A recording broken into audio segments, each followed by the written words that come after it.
Hello dear students, जय हिंद। मैं हूं विनोद दुबे और आप देख रहे हैं इट्स मैच टाइम। उम्मीद करता हूं आप सब स्वस्थ होंगे, मस्त होंगे, पढ़ाई लिखाई अच्छी चल रही होगी, साथ ही साथ एग्ज़ाम की तैयारी चल रही होगी। जैसा कि आप लोग जानते हैं, आप लोग की 4-5 दिन की क्लासेस नहीं चली हैं क्योंकि मकर संक्रांति की छुट्टी चल रही थी और बाकी भी मौसम भी बहुत थोड़ा सा एक्सट्रीम था, तो इसलिए क्लासेस नहीं चल पाई।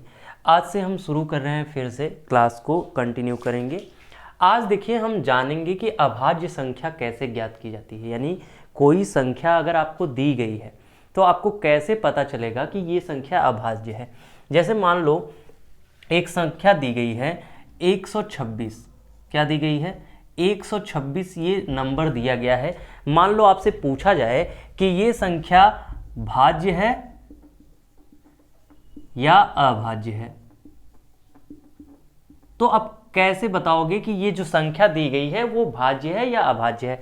देखो, मैं आज आपको एक तरीका बताऊंगा जिसके द्वारा आप किसी भी नंबर को बता पाओगे कि ये संख्या जो है भाज्य है या अभाज्य है। मान लो कि ये 126 दिया गया है ना, तो हमको क्या करना है? हमने आप लोगों को पढ़ाया था 30 तक स्क्वायर लिख करके दिखाया था और बताया भी था कि स्क्वायर कैसे निकालते हैं। तो हमें पता चलना चाहिए कि ये जो नंबर है इससे पहले एक कंप्लीट स्क्वायर क्या होगा और ये जो नंबर है इसके बाद का एक कंप्लीट स्क्वायर क्या होगा। तो इसके पहले अगर देखा जाए तो 121 आता है, जो कि किसका स्क्वायर है? 11 का स्क्वायर है। क्या है? 11 का स्क्वायर क्या है? 121 है। अगर यहाँ पर देखा जाए तो दूसरा क्या होगा? 144 होगा, और 144 किसका स्क्वायर है? 12 का स्क्वायर है। और इन दोनों स्क्वायर के बीच में ये पड़ रहा है। तो ध्यान देने वाली बात यह है कि अब इनसे पहले जो भी प्राइम नंबर है, तो प्राइम नंबर क्या है? 2 है, 3 है, 5 है, 7 है, और मान लो 11 है, लेकिन 11 तो हम देख ही लिए। 11 से पहले तक की संख्या को हम ले लेंगे। अगर इसमें से किसी भी नंबर से 126 कट रहा है, यानी डिविजिबल है, अगर इन किसी भी नंबर से ये डिविजिबल है तो ये प्राइम नंबर नहीं होगा, और अगर इनसे भाग देने पर ये नहीं कट रहा है तो ये प्राइम नंबर यानी अभाज्य संख्या होगी। देखो, 2 से काटोगे सीधी सी बात है कट जाएगा, 3 से काटोगे 3 से भी कट जाएगा, 5 से नहीं कटेगा, 7 से देख लेते हैं, 7 एकम 7, 5 और 7 अट्ठे 56, ये 7 से भी कट जाएगा। देखो 7 एकम 7, यहाँ बचा 5 और 56, 7 अट्ठे 56 होता है, 18 सत्ते 126 यानी कि होता है। तो ये पता चल गया कि ये कैसी संख्या है? भाज्य संख्या है। कैसी संख्या है? भाज्य संख्या है। अगर हम कोई नंबर दूसरा ले लें, आओ दूसरा नंबर लेके चेक करते हैं। दूसरा नंबर मान लो कि हमने ले लिया 231। क्या ले लिया? 231 ले लिया। मान लो ये एक नंबर है 231। अब हमें पता करना है कि ये जो नंबर है किससे मतलब ये भाज्य संख्या है या अभाज्य संख्या है, और किन दो कंप्लीट स्क्वायर के बीच में आता है। अब हमने बताया था 15 में क्या होता है? 225। यहां पर 15 का स्क्वायर लिखोगे तो ये होगा 225। ठीक है, क्या होगा? 225 होगा इसके बीच में, और यहां पर 15 के बाद क्या आएगा? 16। 16 का क्या होगा? 256। अब सीधी सी बात है, 15 से नीचे कौन कौन से प्राइम नंबर आते हैं? देखो 2 आएगा, 3 आएगा, 4 आएगा, 5 आएगा, सॉरी 4 नहीं आएगा, 5 आएगा, 7 आएगा, 11 आएगा और 13 आएगा। 2, 3, 5, 7, 11, 13। ये कितने प्राइम नंबर्स हैं? 6 प्राइम नंबर्स इसके नीचे आ रहे हैं। अब इन 6 में से किसी से भी भाग दो। किसको? 231 को। चलो देख लेते हैं। 2 से भाग दो, नहीं कटेगा। 3 से, 3 1 2 5, 4 2 6, 3 से कट रहा है क्या? 3 2 5 1 6, हाँ 3 से कट रहा है। तो यानी कि ये प्राइम नंबर नहीं है। ये क्या है? ये कंपोजिट नंबर है। क्या है? कंपोजिट नंबर है। क्या है ये? कंपोजिट नंबर है। अगर मान लो तो यहां पर क्या पता चलता है कि ये भी कंपोजिट नंबर है। चलो हम एक बार चेक कर लेते हैं कि क्या हम प्राइम नंबर से इसको कर पा रहे हैं। चलो प्राइम नंबर देख लेते हैं। प्राइम नंबर की बात करें, मान लो कि यहां पर है 89। मान लो ये तो हमें पता है कि ये 89 है। अब देखो 89 से पहले क्या आएगा और 89 के बाद क्या आएगा, 8 अट्ठे 64, 9 9 81, क्या आएगा 9 का स्क्वायर आएगा और यहाँ 10 का स्क्वायर आएगा। किसका स्क्वायर आएगा, 10 का स्क्वायर आएगा। अब 9 से नीचे कौन कौन है, 3 है, 2 तो है ही, 5 है और 7 है। चलो 2 से कटेगा, 2 से नहीं, 3 से देख लो क्या है 89, नहीं कटेगा, 3 से भी नहीं कटेगा, 5 से तो कटेगा ही नहीं। 7 से देख लेते हैं, 7 एकम 7 19, नहीं कटेगा, 7 से भी नहीं कटेगा। इसका मतलब क्या है, ये प्राइम नंबर है, प्राइम नंबर है। अगर मान लो 119 है या 121 है, मान लो 121 है, तो यहां पर भी क्या आएगा 9 9 81, सॉरी 10 दहा में 100, यहाँ 100 आएगा और यहाँ 121, ये तो 11 से ही आएगा। ठीक है, 11 की स्क्वायर 121 होता है, तो ये भी प्राइम नंबर नहीं है, कंपोजिट नंबर है। अगर मान लो 122 देख लेते हैं, 122 देखेंगे तो 2 से कट जाएगा।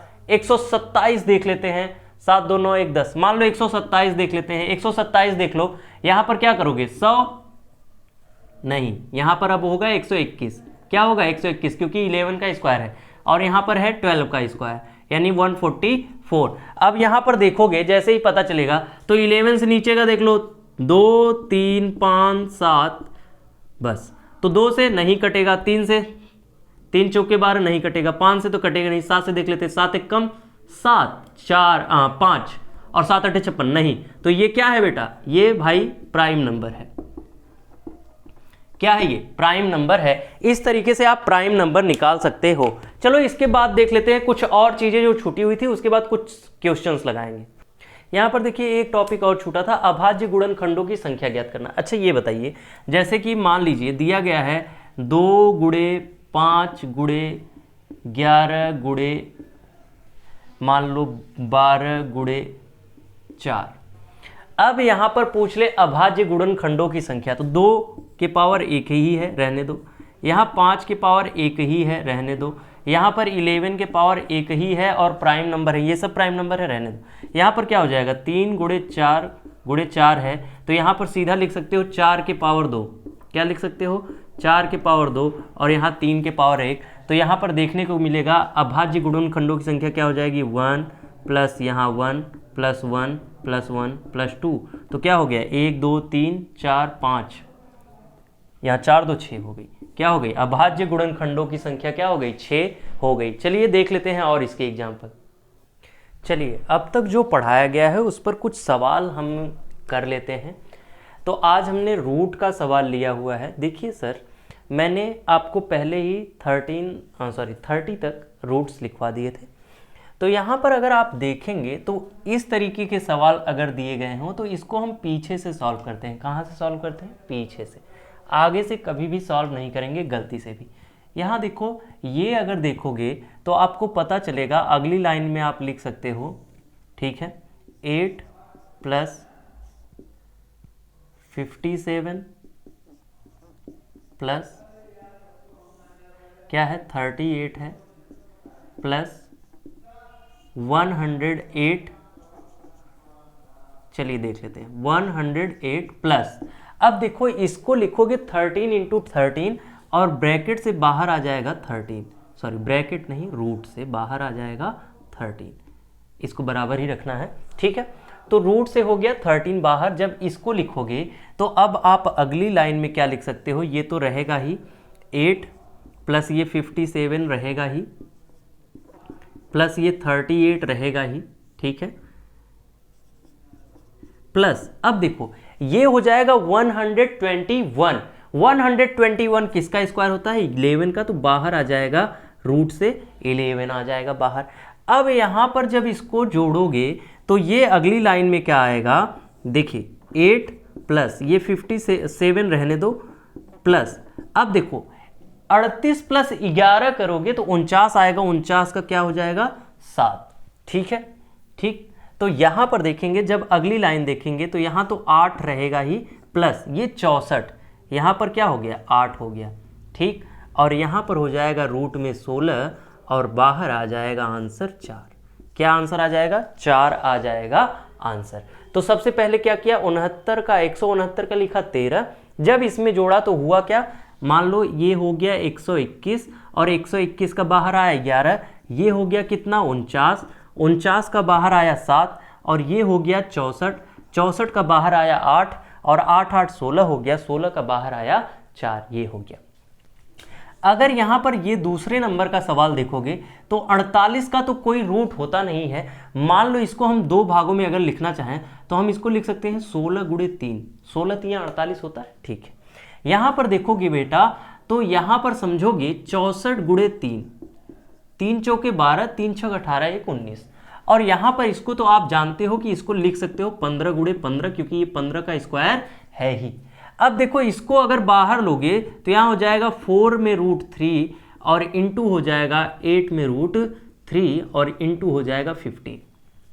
कोई दिक्कत, देखिए 4 बाहर आ गया, इसका 8 बाहर आ गया। अब देखिए 4 में √3, 8 में √3 और 15, तो देखोगे 15 चौके 60 और 6 अठे 48 यानी 480।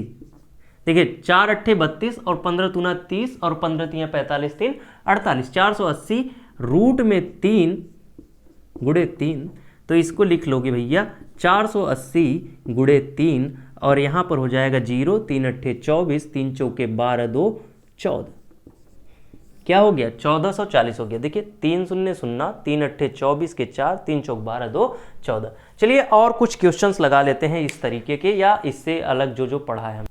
यहाँ पर देखिए आपके लिए 2 क्वेश्चन दिए गए हैं। यहाँ पर कहा गया है कि पहला क्वेश्चन जो है कौन सी संख्या बड़ी है, यानी घनमूल 2 का बड़ा है या वर्गमूल 3 का बड़ा है। अगर हम इसको दूसरे रूप में लिखना चाहें तो कैसे लिख सकते हैं, 2 के घाते 1/3 और इसे लिख सकते हैं 3 के घाते 1/2। अगर कोई भी नंबर इस प्रकार का दिया रहे तो कोशिश कीजिए कि जो उसकी घात है, रूट के ऊपर जो लिखा जाता है वो बराबर किया जाए। यहाँ पर देखो 3 है, यहाँ पर 2 है, इन दोनों को बराबर करना है तो हमें क्या करना होगा, 2/2 करना होगा और यहाँ 3/3 करना होगा। तो हमें क्या रिजल्ट मिलेगा, 2 के घाते 2/6 और यहाँ 3 के घाते 3/6 यानी 2 के घाते 2 यानी 4 और इसे लिख दोगे कुछ इस तरीके से 6, ठीक है। और यहाँ पर देखोगे तो यहाँ पर लिख दोगे 3 त्रिक 9 त्रिक 27 और इसका भी लिख दोगे घात इस तरीके से 6। मतलब यहाँ पर देखिए अब जो ये 6 है दोनों का बराबर है। अब अंदर वाली जो संख्या बड़ी होगी वो संख्या इसमें से बड़ी होगी और जो संख्या छोटी होगी वो इसमें से छोटी होगी। तो बताओ 4 बड़ा है कि 27, तो 27 बड़ा है, इसका मतलब यहाँ और हटा के ये वाला साइन लगा देंगे, यानी कि जो वर्गमूल है 3 का वो बड़ा होगा 2 के घनमूल से। अगर इसी प्रकार का सवाल मान लो दे देता कि ये रूट में 5 है और इसका घनमूल है 3, घनमूल निकालना है, और यहाँ पर दे दिया रूट में 64 या ज़्यादा बड़ी संख्या हो गई, मान लो ये 6 दे दिया, तो बताओ कि हमारे इसमें से कौन सी संख्या बड़ी है। तो आप क्या करोगे, वही प्रोसेस रिपीट करोगे। इसको लिखोगे 5 के पावर 1/3 और 6 के पावर 1/2, यहाँ पर करोगे 2/2 से मल्टीप्लाई, यहाँ पर करोगे 3/3 से मल्टीप्लाई। क्यों, क्योंकि हमको दोनों का डिनोमिनेटर सेम करना है एक प्रकार से। यहाँ हो जाएगा 5 के पावर 2/6 और यहाँ पर 6 के पावर 3/6, यानी कि इसको लिख सकते हो 25, 6 हो गया यहाँ, और इसको लिख सकते हो 6 छक्का 36 16 216, यहाँ पर 6 लिख सकते हो। बताओ ये बड़ा है कि ये, सीधी सी बात, अंदर ये बड़ा है तो ये बड़ा हो गया, यानी कि ये बड़ा है। इस तरीके से इस सवाल को लगा सकते हैं। अगर आप देखें यहाँ पर कहा है 2 अंकों की सबसे बड़ी व सबसे छोटी अभाज्य संख्या का गुणनफल, तो भैया हम जानते हैं यहाँ पर क्या होता है, 2 अंकों की सबसे बड़ी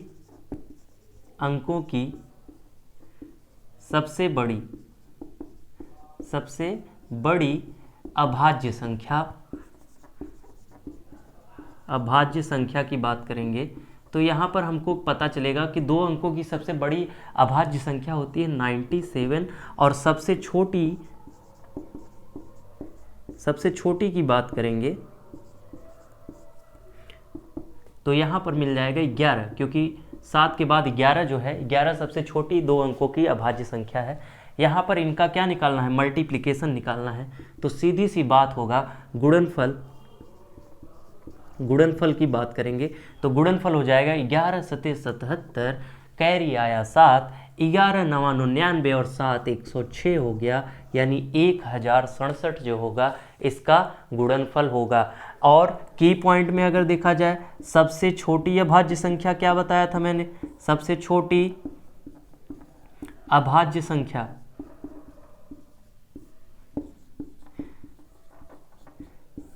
2 और यही इकलौती अभाज्य संख्या है जो सम संख्या भी है। ठीक है, बाकी जितनी भी अभाज्य संख्याएं हैं वो विषम संख्या में आती हैं। चलिए आगे कुछ सवाल कर लेते हैं।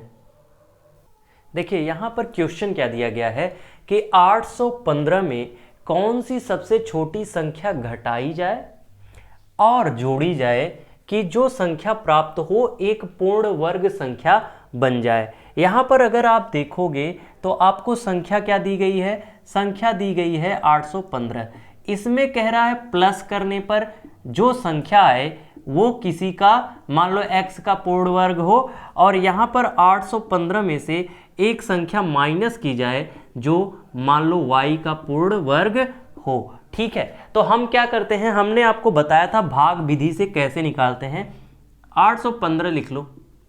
ठीक है सर, अब यहाँ पर एक लाइन खींच दो जैसा कि आप जानते हो एज यूजुअल, राइट साइड से पेयर बना लो एक और ये। अब इस संख्या को देखो और एक संख्या अपने मन में लो जो जिसका वर्ग इससे छोटा हो या इसके बराबर हो। देखो तो यहाँ अगर 3 लोगे तो 3 त्रिक का 9, ज़्यादा बड़ा हो गया तो 2 ले लेते हैं और यहाँ पर भी लिख लेते हैं 2 दूनी हो गया 4। यहाँ पर क्या करना है, माइनस करना है। और मैंने कहा था जो संख्या यहाँ लिखी जाएगी वही यहाँ जोड़ी जाएगी। मैं लिख के बता रहा हूँ, आपको मन में करना है। 2 2 4 हो गया। यहाँ पर 8 में से 4 गया, 4 बचा, और यहाँ पर 1 और 5 है तो 1 और 5 साथ में उतर जाएगा। जब हमसे कहा जाए कि घटाना है, क्या करना है, घटाना है, तो हमको यहाँ एक ऐसी संख्या लेनी है जो इससे छोटे में आए, बड़े में नहीं।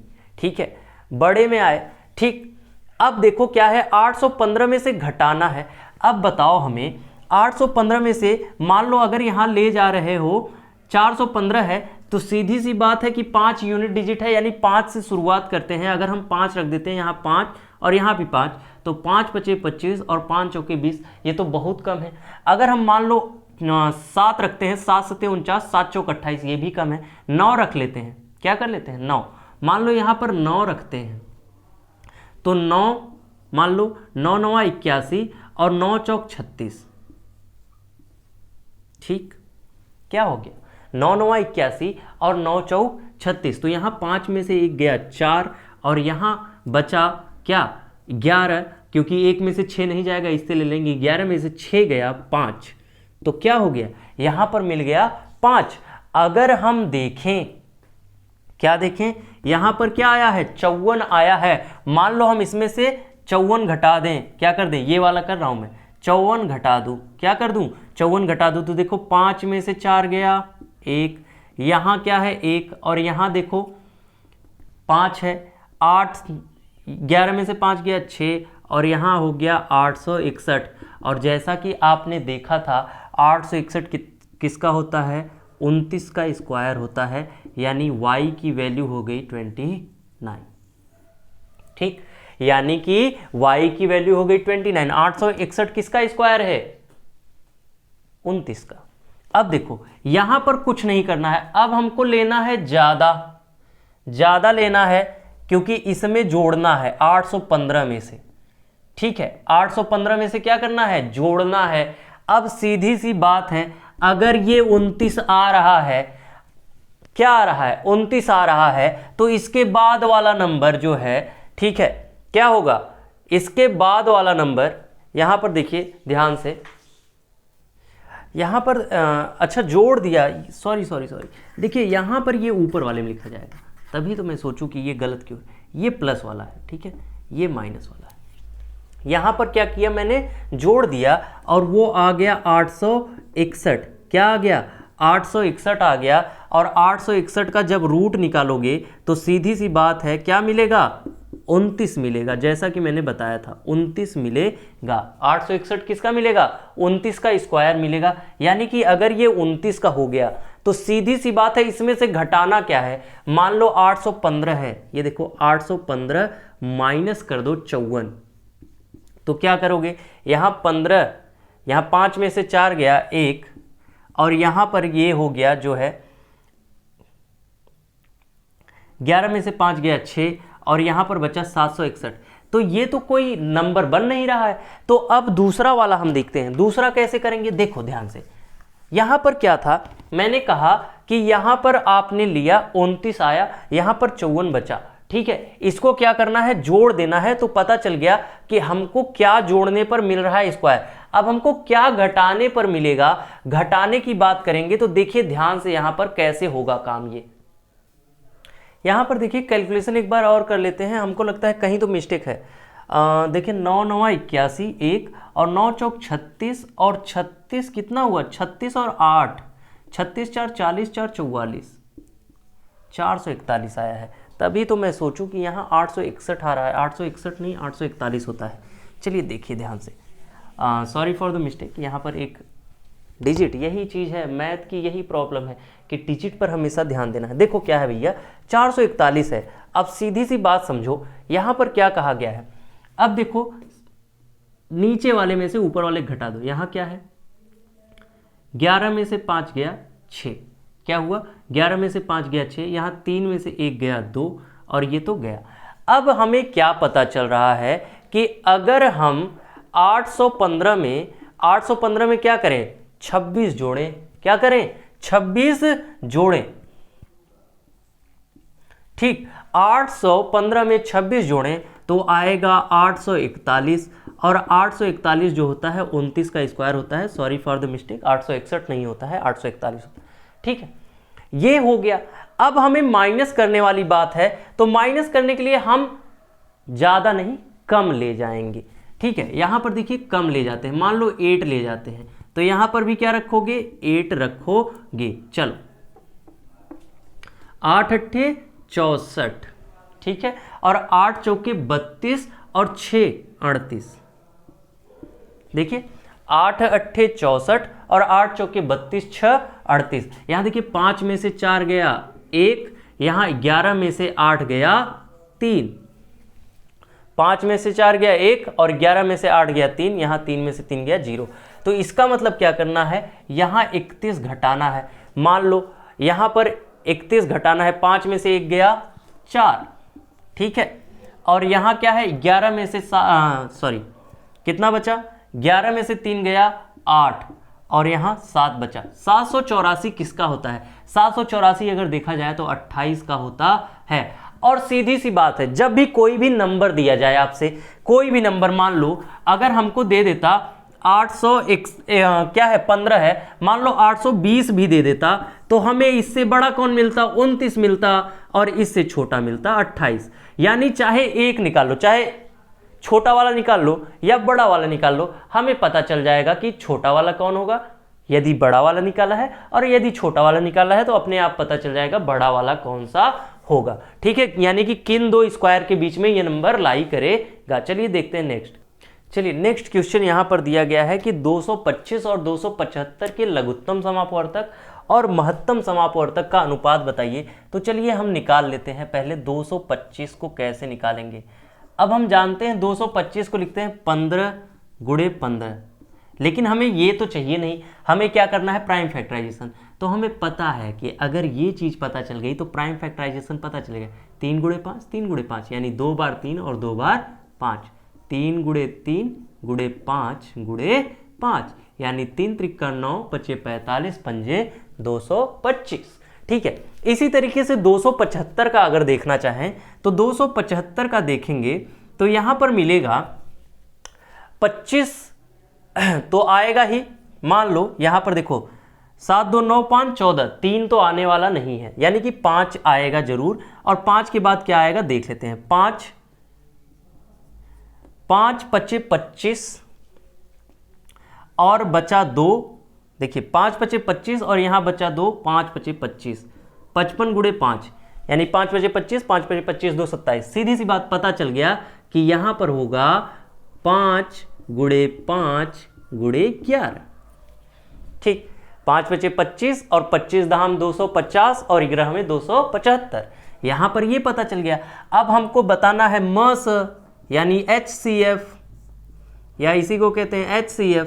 तो मस या HCF क्या क्या कॉमन है? देखो यहां भी 5 है, यहां भी 5 है और ये भी 5 है, तो हो गया 25। क्या हो गया? महत्तम समापवर्तक यानी HCF, हाईएस्ट कॉमन फैक्टर हो गया 25। अब लघुत्तम समापवर्तक की बात करें तो सीधी सी बात है 25 गुणे यहां 9 और 11। ठीक है। अब जानते हो 25 का पहाड़ा पढ़ना आसान है। ठीक है, देखो 25 एकम 25, 25 एकम 25 के 5 हाथ लगा दो, 25 एकम 25 और 2 27, 275 गुणे 9, 9 पचे 45, 9 सत्ते 63 और 4 67 और 9 दूनी 18 और 6 24। क्या हो गया? लघुत्तम समापवर्तक यानी यहां देखिए LCM। 25 मैंने कहा था जो मिल रहा है उसको लिख लो, यानी 5 गुणे 5 मिल रहा है तो 25 हो गया, और जो नहीं मिल रहा है 3 त्रिका 9 और यहाँ 11 नहीं मिल रहा है तो 25 11 में 275 गुणे 9, 9 पचे 45 के 5, 9 सत्ते 63, 4 67 और 9 दूनी 18, 6 24, 200 मतलब 2475 हो गया। क्या पूछा है? अनुपात पूछा है। किसका पूछा है? लस और मस का। तो लस बटे मस क्या होगा भैया? यहां लस कितना है? 2475 बटे कितना? 25। तो यहां पर देखोगे तो ध्यान से देखो, 5 से काट दो, 5 चौके 20 और बचा 4, 5 नवा 45, 2 5 पचे 25। देखिए 5 चौके 20, 4, 5 नवा 45, 2 बचा, 5 पचे 25 और यहाँ पर 5 से काटोगे 5। यहाँ पर देखो ध्यान से तो कट जाएगा, 5 नवा 45, 4 और 5 नवा 45, तो यहाँ हो जाएगा 99 बटे 1, दैट इज 99 रेशियो 1 यहाँ पर आ जाएगा। ठीक है, अगर देखो इसी में पूछा होता कि वेरीफाई कीजिए, तो हमने एक फार्मूला बताया था आपको छोटा सा। देखिए क्या बताया था हमने फार्मूला? हमने फार्मूला बताया था कि लस गुणे मस, अब पूरा डिटेल में नहीं लिख रहा हूं, लस इन्हीं संख्याओं का, मस इन्हीं संख्याओं का बराबर संख्याएं, यानी 225 गुणे 275। सीधी सी बात है, यहां पर क्या करोगे? लस कितना आया है? यहां पर आया है 2475, 2475 गुणे मस कितना आया है? 25 आया है। और यहां पर क्या है? यहां पर 225 गुणे 275 आया है। मैंने कहा था या तो मल्टीप्लाई करके निकाल लीजिए या तो काट के निकाल लीजिए। सीधी सी बात है, यहां पर हम काट ही देते हैं। यहां पर आ गया 11, ठीक है, यहां पर आ गया 1। यहां पर देखिए काट दीजिए, 11 दूना 22, 2, 11 दूना 22, 5 और 11 पचे 55। यहाँ पर क्या हो गया? 1 हो गया। और यहाँ 225 बराबर 225 या 1 बराबर 1, तो यहाँ पर क्या हो गया? ये भी हमें प्रूफ करने को मिल गया कि ये जो वैल्यू आई है वो सही आई है। चलिए, तो आज की क्लास को इतना ही रखते हैं। प्रैक्टिस सेशन आपको मुझे लगता है कि पसंद आया होगा। हाँ, बीच में एक क्वेश्चन गड़बड़ हो गया था डिजिट की वजह से, तो उसके लिए सॉरी। और आप लोग बने रहिए हमारे साथ, पढ़ते रहिए। सेशन अब लगातार चलेंगे, कोई दिक्कत नहीं होगी। और आपका जो सिलेबस है विद इन टाइम ख़त्म करने की कोशिश की जाएगी, क्योंकि अगर KVS जल्दी हो जाता है तो मुश्किल है, लेकिन बाकी एग्जाम के लिए सारे सिलेबस ख़त्म हो जाएंगे। तब तक के लिए जय हिंद, धन्यवाद।